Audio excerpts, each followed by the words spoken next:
આગળ વાત કરીએ અમદાવાદમાં બેવડી ઋતુની અસરને કારણે માંદગીમાં વધારો થયો છે। વાયરલ ઇન્ફેક્શનના કેસમાં દર્દીઓમાં વધારો નોંધાયો છે। સોલા સિવિલ હોસ્પિટલમાં રોજની ઓપીડી 200 પાર પહોંચી ચૂકી છે। બાળકોને વાયરલ ઇન્ફેક્શન બાદ ખાંસીની વધુ ફરિયાદ નોંધાઈ છે।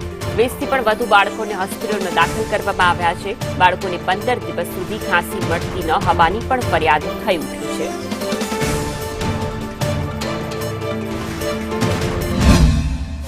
लगभग रोजे रोजना 70 થી 80 बाळको दर्दीओ होस्पिटल में आवता होय छे અને એમાં મુખ્યત્વે શરદી ઉધરસ ખાંસી અને તાવના સિમ્પટમ્સ વાળા દર્દીઓ આવતા હોય છે।